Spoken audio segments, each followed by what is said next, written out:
Halo teman-teman, jumpa lagi di podcast bersama Ikatan Wajib Pajak Indonesia. Halo Pak Rinto, masih semangat hari ini Pak? Iya, selalu semangat, Mas. Oke, luar biasa teman-teman ya, Pak Rinto di saat-saat puasa terus bersama kita teman-teman ya untuk mengedukasi wajib pajak. Kali ini IWPI menyoroti lagi mengenai pengadilan pajak lagi nih. Apalagi yang mau dipermasalahkan oleh IWPI ini Pak, mengenai pengadilan pajak nih Pak. Banyak Ya, sekali jadi ini, masalah pengadilan pajak nih. ya Mas, ini adalah materi yang kita sampaikan juga di dalam audiensi tanggal 3 Maret kemarin, Mas Awan. Ini lanjutan Hmm, dari materi sebelumnya. Langsung saya tunjukkan, Mas. Nah, ini hmm. sangat banyak, banyak memang, Mas Awan, permasalahan di dunia perpajakan.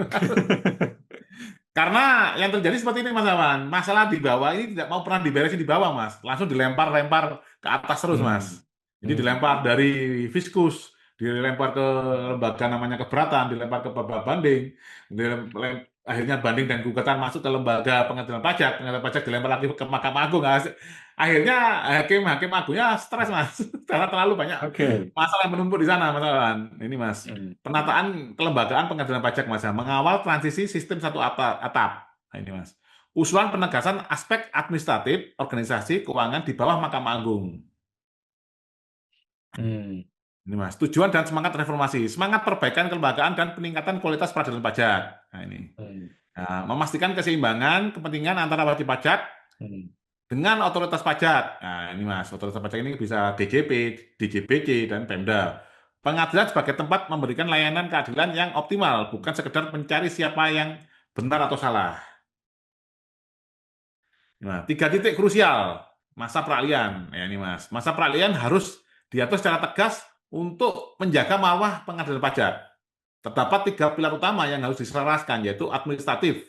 Ini penyeragaman, standar perekrutan hakim, dan tata laksana perkara. Ini yang kita ketahui, banyak hakim di pengadilan pajak, Mas, masih belum lulus sarjana hukum, Mas Awan. Hmm. Nah, ini juga harus dipikirkan, Mas Awan. Termasuk juga izin kuasa hukum di pengadilan pajak.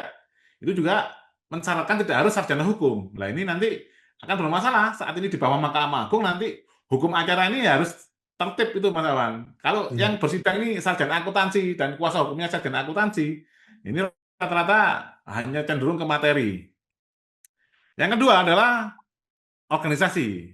Integrasi yaitu struktur pimpinan ke dalam komando Mahkamah Agung. Ini nanti ketua Mahkamah Agung ini seperti apa itu, Mas Awan? Langsung menjadi di bawah ini, Mas, ya, ketua pengadilan pajak. Jadi ketua pengadilan pajak di bawah Mahkamah Agung.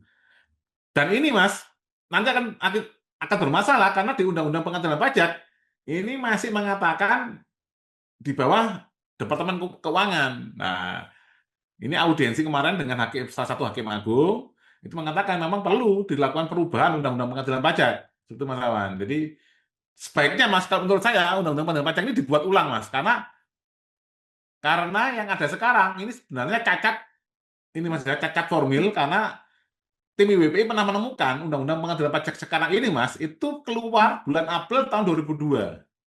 Sementara landasan yuridis normatifnya di dalam Undang-Undang Dasar atau Konstitusi kita belum ada. Itu muncul baru dilakukan amandemen keempat, Mas.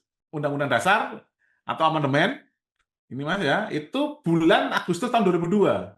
Jadi Undang-Undang Pengadilan Pajak ini lahir tanpa ada cantolan Undang-Undang Dasarnya, baru Undang-Undang Dasarnya dirubah. Jadi ini sangat rentan sekali. Jadi untuk sekalian untuk apa, Mas, ya, menjaga marwah pengadilan pajak di bawah Mahkamah Agung ini sekalian saja dirubah terkait istilah-istilahnya juga, Mas. Itu waktu itu di 2002 masih istilahnya Departemen Keuangan. Ini nanti disesuaikan. Misalkan ini Mahkamah Agung disesuaikan lah dijadikan Mahkamah Agung. Jadi pembenahan Undang-Undang Pengadilan Pajak ini sebaiknya Mas, ya, secara menyeluruh bukan hanya parsial. Nah, ini terkait keuangan, independensi anggaran di bawah kekuasaan kehakiman.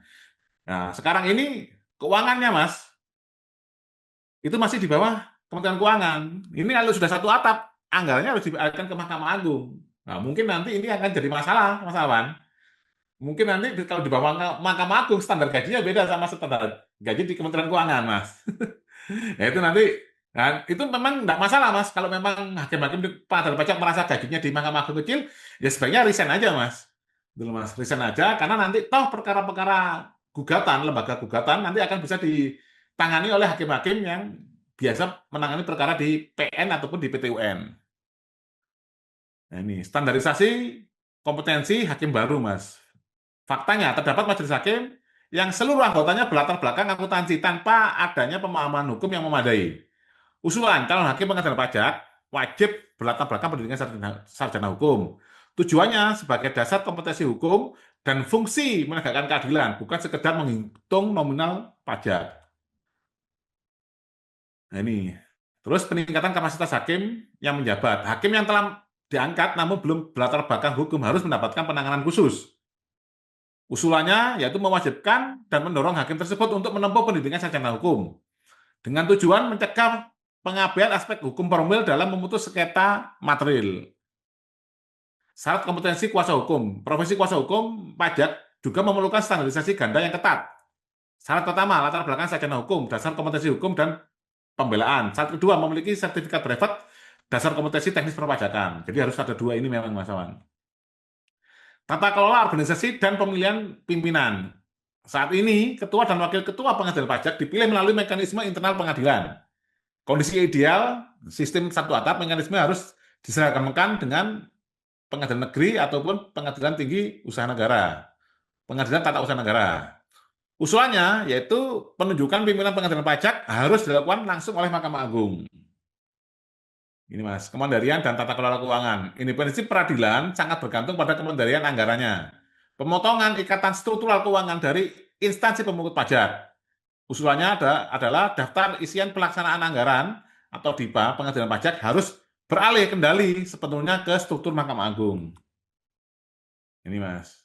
Urgensi pengaturan hukum acara melalui Perma, Peraturan Mahkamah Agung. Hukum acara di pengadilan pajak memerlukan kepastian yang lebih komprehensif.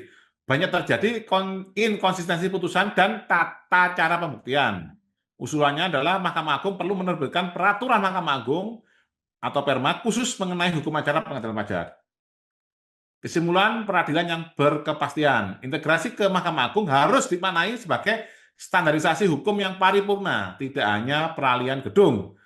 Penerapan kompilasi rumusan hasil rapat pleno kamar Mahkamah Agung sebagai panduan mutlak bagi hakim pajak. Kolaborasi Mahkamah Agung dan organisasi profesi seperti P5I penting untuk mencerdaskan bangsa melalui edukasi hukum yang tepat. Seperti itu, teman-teman.